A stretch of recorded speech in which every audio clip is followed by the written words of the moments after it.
So let's talk about flags of convenience, what they are and how they are really badly affecting cruise lines at this moment. Is this the end of the line for some cruise ships because of flags of convenience? Let's find out more.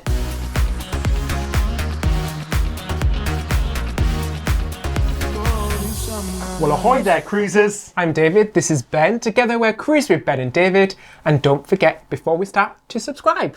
Thanks, guys. So let's talk about flags of convenience and what they are. As you know, ships operate in waters far from their home ports.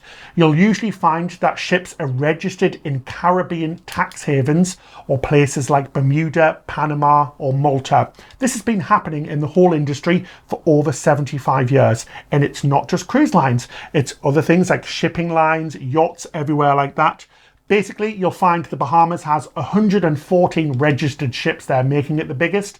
Malta has the second most with 41 ships registered. Because they're registered in these different places, they're declared as flags of convenience by the International Transport Workers Federation. So basically what this means is that cruise lines register their ships in countries where they don't usually do business from. So for example, you'll find, although most cruise lines sail from the US and do their business from the US, the ships are registered in places like Bermuda and the Panama. You'll find that some ships that are even registered there have never actually been there ever, which is crazy as well, isn't it? And why they do this is because they want less regulation and less laws. So for example, Carnival Corporation, which is the largest cruise line in the world, are headquartered in Miami, as well as the second and third biggest cruise operators, Royal Caribbean and Norwegian. But you'll find that Carnival is actually incorporated in Panama, whilst Norwegian is in Bermuda and Royal Caribbean in Liberia. But yeah, most of the ships aren't, well, all of the ships aren't registered there. They're all registered in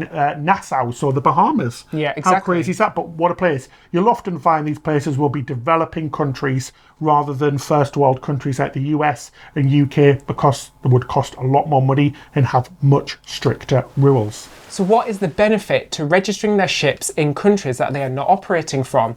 Well, it means that they operate under the laws of the flag where they're coming from. It means that they are outside clearer jurisdictions and they have less regulation. But on top of this, the real reason is to also have less taxes. And because of these fewer regulations, it means that they can make money and profit so much easier with less administration law and sticking to things like pollution and environmental jurisdictions, which will be much stricter in other countries. This also affects the workplace as well. You'll often find crew on board ships working 12-hour days, 7 days a week with several months at a time, meaning that they need to hire less crew. This can obviously cut the operating costs massively because of these regulations, but you know, crew members work super hard. They wouldn't get away with this in EU countries or American countries just because the hours are so tough. Yeah, for example, the only actual cruise ship registered in the US is Norwegian's Pride of America. All crew on board that ship have to be US citizens, this is the US law, and they have to have the US minimum wage paid to them as well. Yeah, so let's talk about some of the negatives to flags of convenience then. So cruises can be one of the least regulated workplaces in the world. So they're really taking advantage of people from less developed countries and poorer workers. And you'll usually find that they accept these conditions because they're doing it to earn money for their families.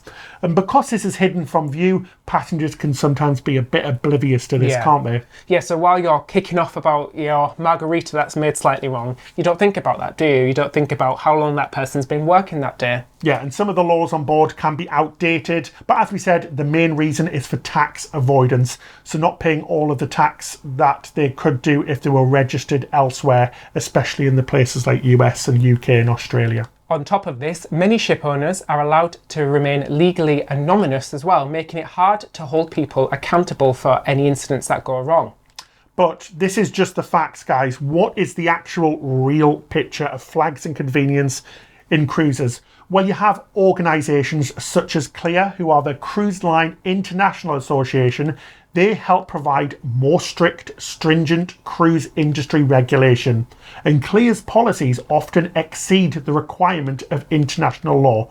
So whilst they are operating as flags of convenience, especially for the tax reasons, and to make more profit. And while a cruise line is sailing in the jurisdiction of a country, they still have to adhere to their laws, their international, national and local regulations. Yeah, so you'll usually find cruise lines go way above the minimum required. All cruise lines do have very strict and safety protocols. The safety of passengers and crew at all times is definitely the industry's top priorities. They do hire sensibly, running criminal background checks, and produce fantastic training programs, and obviously have amazing safety records as well. Cruising is still one of the most safe ways to travel. Yeah, and also they do want to keep the crew happy. They want the crew to remain with them. They want the crew to be productive in their work. So we do speak to a lot of crew on board, and they said that they're happy.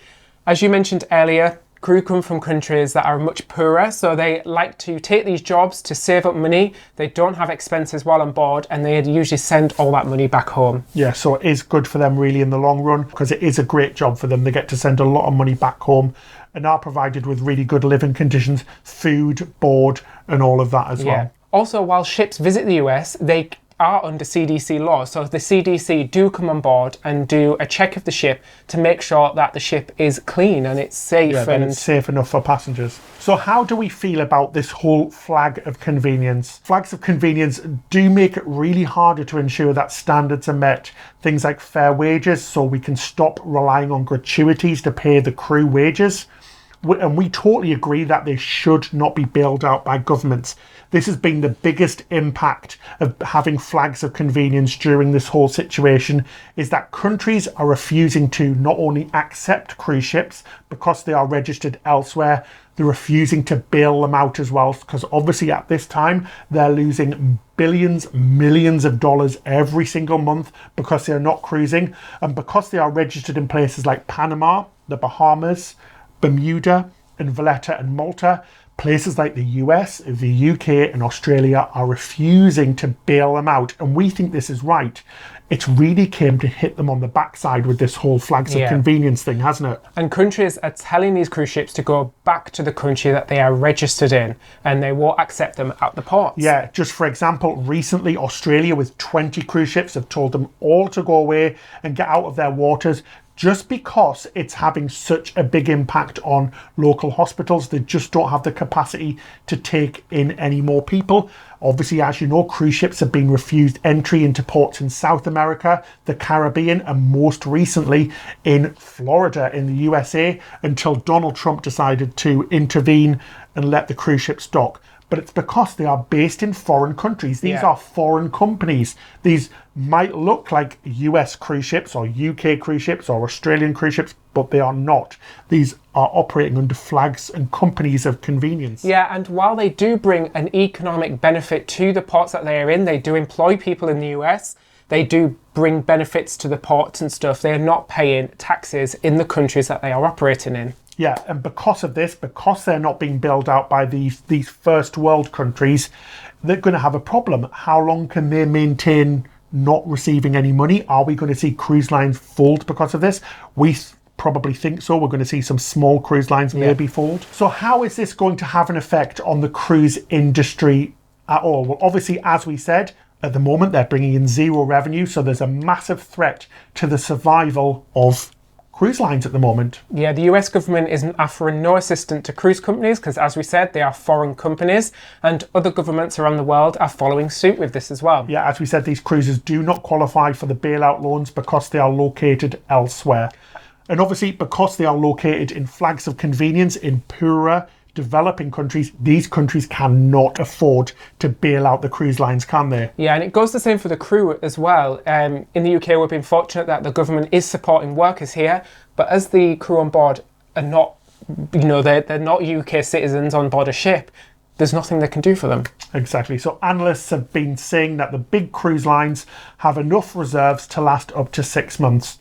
And if they don't secure funding during this time, they face going out of business, guys. This is such a bleak time, isn't it, really? Yeah. We don't know what's going to happen. We don't know how long this is going to go on for. And how do you think it's going to affect the practice of flags of convenience in the future? Do you think you'll see cruise lines registering in other countries? I don't know. I still think we'll see flags of convenience, but I think that there's going to be much stricter and stringent laws made by other countries on the operation of cruise ships. So much stricter health and safety regulations. Yeah.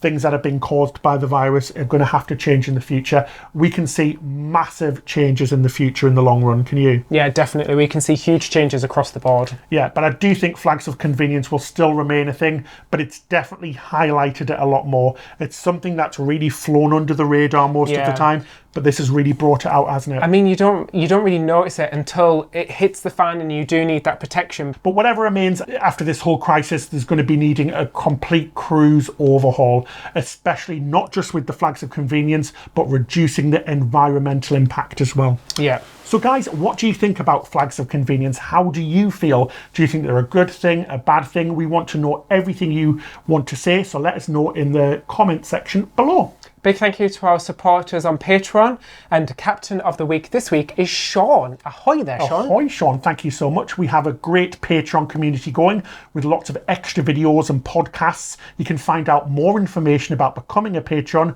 in the description section below. That's it till next time. Happy cruising. Soon.